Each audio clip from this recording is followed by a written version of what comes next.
10 seconds.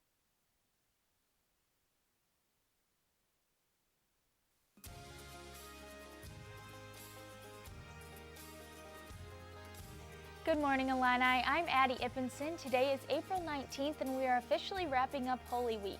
And I'm Catezone. Today is our last regular show of GMI this semester. Can you believe we're already almost done, Addi? No, it's insane that we had this show and then just one more, and the next show is really exciting. Oh yeah, it's going to be a great one. Yeah, live on the quad, so stay tuned for that. But we have a lot of big things to talk about today, so let's check out what's going on for the show today.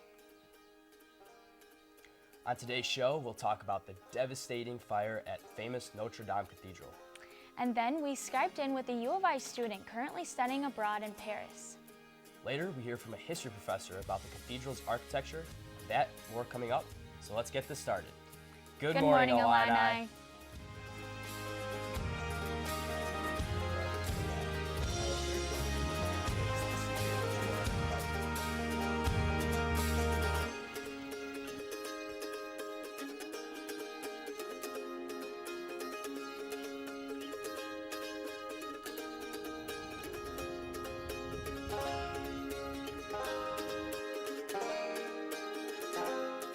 As most people know, a historical tragedy happened this week in Paris at the Notre Dame Cathedral.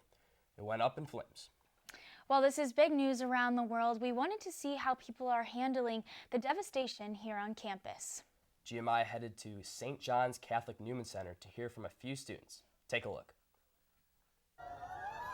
What we're concerned about is obviously the presence of our Lord in any church, and it would be sad for any church to be destroyed, but especially the cathedral. Artistic significance. How do you repair that, and how do you bring that back to life?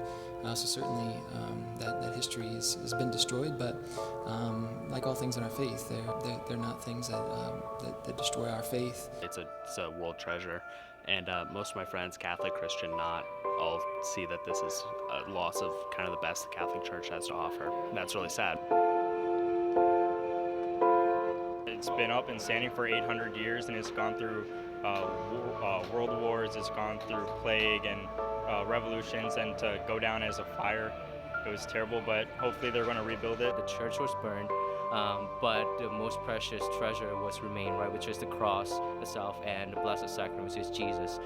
It shows us, in this Holy Week, Jesus is going to fall, but he's going to rise again. We remember that stories that have such sad moments can have a happy ending, even when it doesn't seem possible at the moment. I think it's really going to be a strong magnet to pull everyone who's Catholic together. The church is a home for worship, a home for worshipers. The church is meant to be a symbol of hope for people. So we'll continue to be strong and continue to worship in the ways that we know best. Ironically, junior Katie Walker, a fellow journalism student, has been living extremely close to the cathedral and during her time abroad. Earlier this week, Addi had the opportunity to Skype into Katie and talk about her experience. Well, we are here Skyping today with Katie Walker. She is currently a University of Illinois student studying abroad in Paris. Katie, how are you doing today? I'm doing good. How are you? I'm great. Thank you so much for Skyping in. We really wanted to get your opinion. As I know you're aware of, obviously, the historical fire that just happened at the Notre Dame Cathedral. Tell us a little bit about what you're doing right now, studying abroad, and then we'll get into what your experience was like these last few days. Yeah, so I'm a French minor at U of I, so I'm here doing a semester abroad.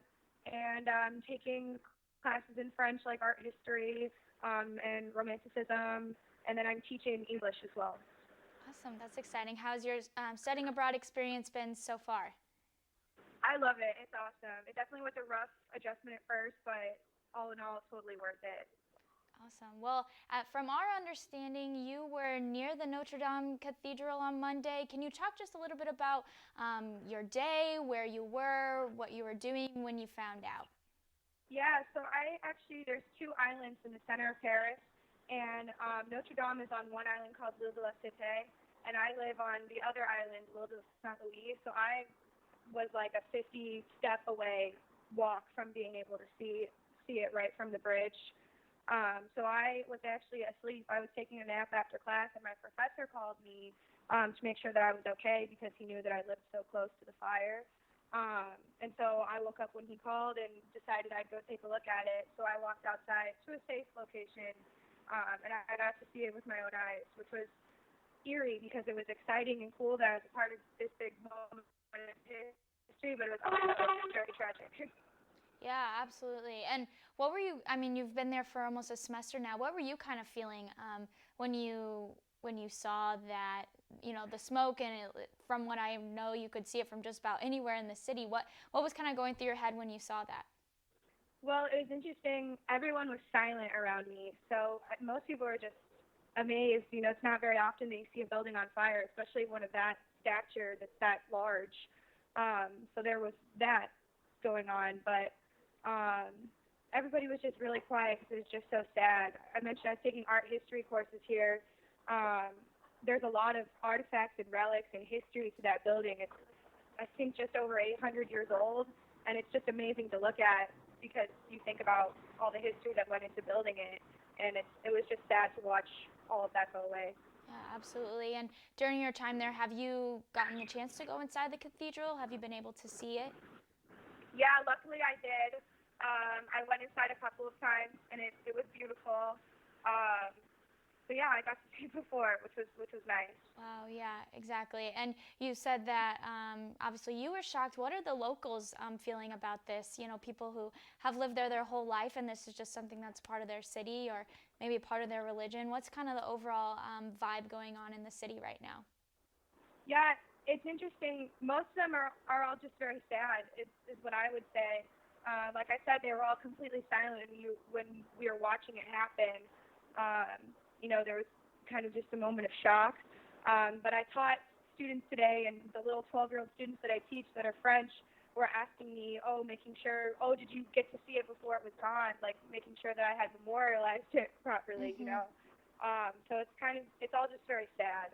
And there's all kinds of signs around the city about donating money to fix it. I know a big, his name is Francois-Henri Pinault, and he owns he owns a company that oversees companies like Gucci and big luxury brands like that. And he just donated 100 million euros to the reconstruction. So there's a big following behind getting Notre Dame back on its feet. Yeah, absolutely. That was one of the other things I was going to talk to you about seems to be there's a lot of, just within the last 24 hours of, monetary support that's coming in, obviously from big donations, but a lot of smaller donations that are adding up. Do you think there's a lot of hope when it comes to rebuilding quickly, or do you know of anybody saying about a time frame when it comes to rebuilding? I read somewhere that it's going to take at least about 25 years to reconstruct. Wow. But I also read that one of the firefighters who was a first responder for 9/11 saw a photo of the interior, and he thought that looked pretty promising, actually. Wow. By comparison, just because it's only one floor that's caved in as opposed to multiple. And I think a lot of relics were saved as well, so that's good. But I think there is a tremendous amount of support behind getting it reconstructed. It's just a matter of time and effort. And also, too, and I think personally, walking by it, the roof is what is truly damaged because it was all wooden, but the stone around it has maintained well. So I think that part won't be too hard to reconstruct. Yeah. Absolutely. Well, thank you so much, Katie, for your time, and enjoy the rest of your few weeks left there studying abroad, and we thank you so much for Skyping in. Yeah, absolutely. Thank you. Awesome. Have a good time. You too. Today we have the pleasure of welcoming Dr. Tamara Chaplin, U of I Associate Professor of Modern European History, to discuss the Notre Dame Cathedral. So, first of all, welcome to the studio, Dr. Chaplin. How are you doing today? I'm very well, thank you, and thank you for having me to talk about this important event. Absolutely. What is your kind of initial reaction from the fire at Notre Dame? Well, I think like so many people around the world, I was completely shocked when I heard the news. And my first concern was actually that it was an act of terrorism or vandalism. Mm-hmm. So there was actually some relief that this has been shown to be an accident, although it's still an enormous tragedy. Have you ever visited the cathedral? I've visited the cathedral many times. I've lived in France as a graduate student, quite close to the cathedral. And I think one of the things that's astounding about the cathedral is its location in the city of Paris, because it is visible, widely visible from so many parts of the city. And so it has a tremendous architectural significance in the center of the city. Yeah, so what are your thoughts then about the reconstruction of the cathedral? The reconstruction, well, I think before we get to the reconstruction, maybe we should talk about the fact that, there's been a religious site on the Ile de la Cité, which is where the cathedral stands, since the 5th century. The cathedral itself was built between 1163 and 1267, so over a period of 100 years. But we need to think about it as a living monument, which has gone through tremendous renovations, desecration, and restoration across the course of its history. So when we think about the architecture of it, for example, what's fascinating about it is that it is an amazing example of Gothic architecture, which uses incredible technology and the mechanics that were developed in the medieval period, using the flying buttresses to support the weight of the roof, which is what burned, right, unfortunately. But it was that technology which also enabled so much of the cathedral to remain standing and to preserve the rose windows and things like that. But I think that one of the most important things is that this stands not just as a Christian symbol, but also as a symbol of the French nation. Actually, point zero, which is the point from which all distances in France are measured, is located right outside the front of the portal of Notre Dame. So yeah, how would you say that the reconstruction is both a political opportunity, but also a political issue? It's a good question. I think because the cathedral has been constantly renovated over the course of its lifetime. After the French Revolution, for example, it was used to store grain. It was desecrated. The biblical statues that were on the outside were beheaded during the French Revolution at the end of the 18th century. And it was rededicated to the cult of reason. But then Napoleon actually crowned himself there in 1804 and gave it back to the Catholic Church. Then the French nation took it back for the people in 1905 when they separated church and state. So now it's a UNESCO World Heritage Site. It's considered to be one of the great jewels of architecture and artistry the world over. The interesting thing, though, is that for the renovation of it, that spire that we see falling over in that incredible media coverage that you've shown on your show was actually only built in the 19th century. And they're already arguing about what should be put there now. Many people say we should put it back because it was original, but it wasn't original, right? So it's changed so many times that now there are a great deal of arguments over how we will renovate that cathedral.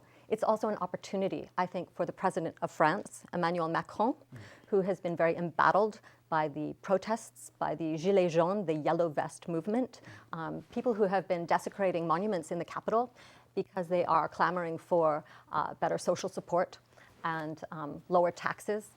And it's an opportunity for him to try and rally the French people and the nation, I think, to come together and to recognize the importance of protecting and preserving the kind of cultural creations of civilization.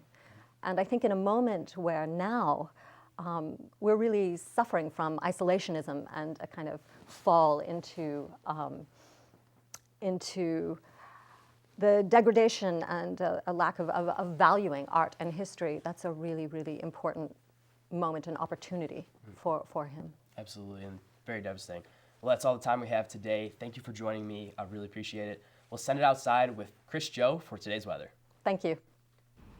Thanks, Patrick, and good morning, Illini. I'm Chris Joe with your weekend weather report from the Richmond Studio Plaza. As you can tell around me, it's a very drab start to this Easter weekend. A lot of clouds, very dreary and just very gray, and unfortunately it looks like those conditions will be here to stay, at least for today. And looking forward to the temperatures right now, it is 50 degrees right now at the real feel of 36, and anticipate it getting wet later in the day. So bring out your raincoats, bring out your umbrellas to just try to stay dry. And then tonight we'll experience a little bit of a cool down, 45 with a real feel of 32. However, there will be a full moon, so you can soak that in.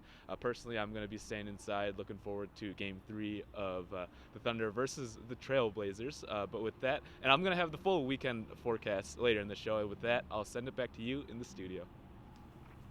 Up next, we'll see where a fire broke out on the U of I campus yesterday morning. Then we'll look at how the College of Engineering received a generous donation, and later we'll check out how to play Quidditch in this week's Get Moving Illini. Don't go away. We'll be right back.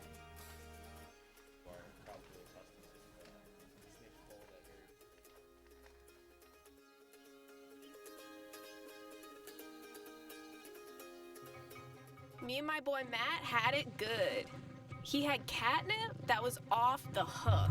But one day, he brings a girl home, and she's allergic to cats. Every sneeze was a nail in my coffin.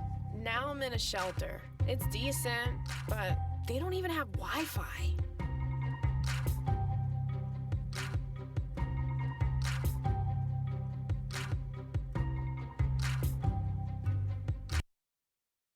Sometimes the things we do or say can make others feel hurt, excluded, or isolated. Everything you say and do creates an impact. How am I supposed to save the whole world? You can't think about saving the world. You have to think about saving one person. Because of you, someone's entire life can change. You don't have to be a superhero to have a positive impact. Friends? Friends.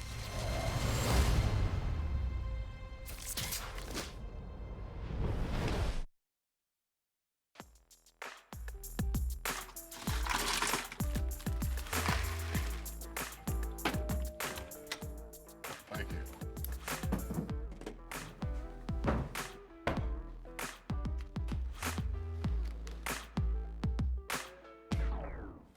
You got a king?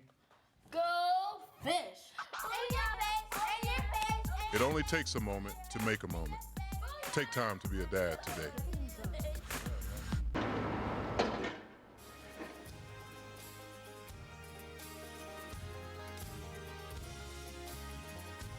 Welcome back to GMI. We are starting the second half of today's show with some campus news. And then move straight into this week's Get Moving Illini, Quidditch style. Well, getting back to the Champaign-Urbana area, we'd like to swing into GMI on campus where we'll talk about some of the top stories going on. For the first story, a fire broke out yesterday morning at the center of Campus Town, the Illini Union. Yeah, I know. I woke up yesterday morning with a ton of Illini alerts, but it was for a good reason. The Einstein Bagels actually caught on fire early morning at 6 a.m. So luckily, no one was hurt or there wasn't any damage too much. It was kept under control with the sprinkler. So that is all pretty well. And then actually, I think we were talking about earlier that the Einstein Bagels just on University was struggling a little bit earlier too. So maybe just stay clear of Einstein's for a little bit, but you know. Exactly. You think, which the next one? The one on Armory? Yeah, well, hopefully not. Yeah. Moving into our next story, the College of Engineering was lucky enough to receive a $100 million donation from the Granger Foundation.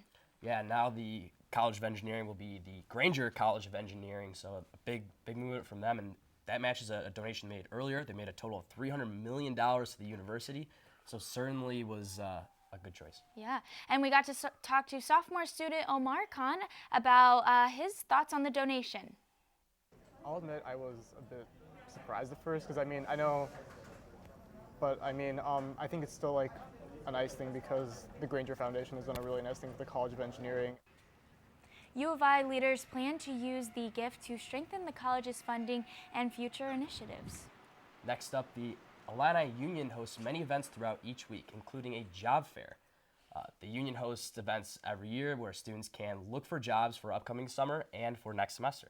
Yeah, absolutely, especially for people in my position. Senior year, you're definitely taking any opportunity you can to get that next job after college, but yeah. Absolutely. I still don't have my summer job yet, so I made a stop and I kind of looked around, so it's something for the future. And lots of good opportunities just to network and get practice on, putting your name out there and looking for that next job. Yeah, absolutely. I think you need gotta have some cash for the year, Yes. obviously. And as a senior yourself, you know, gotta have a job coming out of college. So I know it's been cool starting to see everyone's jobs decisions kind of finally roll in.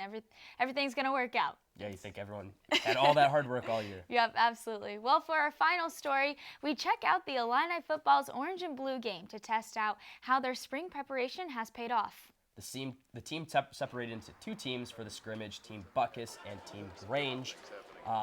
I know I was a little late, so it was a little bit difficult to decide which team was which, but once I figured it out, I know I had a great time. Fun to see some new freshmen, along with some recruits on the sidelines there, and watch football. I miss it. Yeah, absolutely. I think it's always fun kind of kick off the nicer weather, too, and get you excited for next year as well. But you'll be sticking around. I'll be gone. Will you be going to the games? Oh, absolutely. I went to every game last year. There's no question I'll be at the games this year. Good, yeah. So. Well, it looks like we've got some hope. Yeah, absolutely. It's fun to go down on the field as well and kind of be a part of, you know, university. Yeah, and celebrate definitely. That. That's awesome. And if you have any GMI on-campus ideas, shoot us an email at goodmorningillini@illinois.edu. Let's keep the show moving along as I had the opportunity to join one of you guys' most fascinating clubs, the Quidditch team, for this week's edition of Get Moving Illini. Patrick, I know you're athletic and all, and you're the star of GMI's athletic talents, but I'm kind of scared to watch this. It's a tough sport, so... let's see what it is. Yeah, exactly. Good morning, Illini. We're here with the Illini Ridgebacks Quidditch team to check out Quidditch. First of all, how do you play Quidditch? Well, there are 3 positional groups, mainly split up to quaffle carriers and bludger players. You have your beaters, which handle the bludgers, and we use dodgeballs as the form of big thing that knocks people out, like you see in the movie.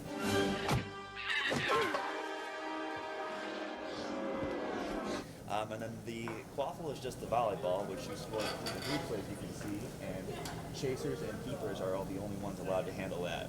Now the 3rd positional group is the seeker, which you are probably accustomed to, the snitch pull that Harry Potter does. Looks like he's gonna be sick. He's got the snitch! That's the seeker. They only score 30 points in this version, but they do still end the game, and the snitch is actually just a golden sock attached to the back of a person who just runs around. Every quaffle score through the hoop is 10 points, and normally most teams score about 100 points a game. If you're really good, sometimes you obviously do more than that. And the quaffle obviously turns over every time a point is scored. And then the snitch catch is worth 30 points. It ends the game, as I said earlier. We only have our practices on Monday and Thursday from 6 to 8, and on Saturday from 4 to 6 on the South Quad. That will do it from the Stock Pavilion, and good morning, Illini! Well, if you're staying on campus and looking for a place for Easter brunch, we're in the right place. That's right, GMI. Claire O'Brien featured 4 breakfast and more on Green Street for this week's edition of Taste of CU. Take a look. Good morning, Illini. I'm Claire O'Brien, and I'm here at 4 on Green Street, and we are going to try out some Easter brunch spots. And do people usually stop by 4 for brunch on weekends? Yes, weekends actually have been very popular. We have had the fortune to have people already waiting in line. Our services is really good. We know how to work both here the tables upstairs and downstairs, since we also have the cafes available downstairs. So yeah, Saturdays and Sundays are the best days so far for us. We have quite a lot of people coming, not only students, but also professionals in the area and families in the area have already started to come and have a piece of fun. I finally decided to get the spinach salad, which has bacon, kale, tomatoes, and blue cheese dressing. So I'm looking forward to it.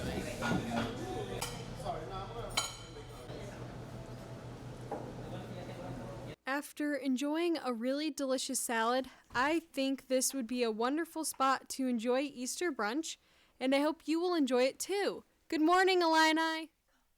Well, I've walked by that restaurant multiple times every day on campus, and I've never stopped in, but I'm definitely going to have to do it now. Yeah, I was there myself helping out Claire, and it was looks really good. Yeah. Her salad looked fantastic. I might have Yeah. to get that myself. Exactly. Yeah, I got a couple more things I want to do on the senior bucket list before graduation, but I'm super excited next week for our show, which is going to be live on the quad, which is going to be so exciting. Absolutely. I can't wait to do it. I know all the work that we put in all year long. I know this week we're going to really try hard and make sure we get everything down, and it should be a great show. And how unique and awesome is that? Yeah, to do that. Very excited. An hour long, and I think it's cool because I'm finishing my senior year. You're finishing your freshman year, so we are kind of reaching a milestone for each of us. What are you excited for to continue GMI these next couple of years for you? Well, first of all, excited to keep on anchoring. It's going to be a lot of fun. I know I came into GMI this year as part of the class. I didn't think I was going to be anchor. I tried it out, and I was lucky enough to be selected. Yeah. So that was really cool. So I'm looking forward to continuing doing that next year and kind of just improving my skills. I feel like at the beginning of the year, like I didn't know anything about TV, and now I know so much and kind of building packages and all the things that we do in this class that I can now kind of build on that and continue to grow. Yeah, no, that's awesome. And I know for myself as a senior, it feels better walking away from it knowing there's students like you and our awesome class that we've had and directors that it's got a good future. I'm really excited for it. Yeah, absolutely. I know you think about next year too and the big step we're about to take next week. Yeah. Just think about all the things that we could do after that. Yeah, absolutely. Well, looking to this weekend, if you have big plans, you're in luck because the weather isn't going to be too bad. Let's go outside and hear one last update about this weekend's forecast with Chris. That's right, guys. The quad show, the final quad show coming up next Friday, should be very exciting. I'm, very honored to have the last say for the season, along with my partner in crime, Addi Ippensen. You won't want to miss it. I know I'm going to be an emotional wreck, and should be a really good time. The first time in history that will be, or the second time in history actually that we won't be at Richmond, and hopefully the weather will be a lot better than what we're experiencing right now. And as I said earlier, very drab conditions for the start of the Easter weekend, but that's the bad news. The great news is that a warm-up and better conditions are on the horizon, which is great for the news that just came out recently that Illinois will be providing beer at their baseball games. So it's a perfect opportunity to crack open a cold one and really just take in America's pastime. They will welcome Penn State to the home baseball field, so you won't want to miss that. It's a high of 63 on Saturday with a low of 41. And then Sunday it gets even better with a high of 76 and a low of 56. So any sort of Easter festivities you got going on, whether it may be brunch or the egg hunt, you should be in the clear for that. I'll be participating in an egg hunt, but mine won't come till the following week with Avengers Endgame releasing, whatever it takes. And with that, I'll send it to the producer for this week, Mady Bunton. Mady? Well, everyone, this is my last solo show, and it has been so much fun producing Good Morning Illini. I've enjoyed every minute working on content and hanging out with these awesome people in the studio. Be sure to check out publish.illinois.edu/morningillini for our producer's notepad blog on all the things behind the scenes.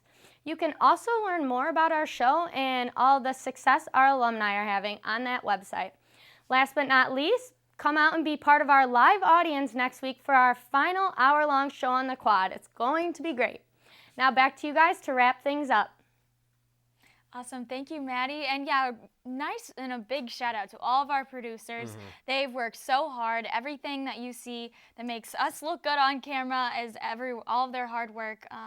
Late nights in the studio. I think Thursday nights, they could probably attest to this, that they are here pretty late on Thursday nights. Yeah, so shout out to them. Think about all the stuff that they've taught us, and specifically me over the year. It's been fantastic. Really enjoyed my time, and got a big thank you to them for all that they've done. Yeah, absolutely. And again, don't forget about our final show next week live on the quad. Come out, be a part of our live audience to kind of have like a Today's Show live on the Plaza situation. Oh yeah. I think. Oh yeah. We're gonna get have our fans. I hope to see posters. We better see some enthusiastic campus members. Might just have to get my roommates to do that. Yeah, I'll have to bribe some of my friends to get out there and give us a shout out. I'll make the poster. Yeah, okay, good. Well, I think that does it today. Have a great holiday weekend. Yeah, and be sure to keep up with us on social media. You can like us on Facebook, subscribe to us on YouTube, and follow us on Twitter and Instagram. That's right. As always, make it a great day, and Good morning, Illini.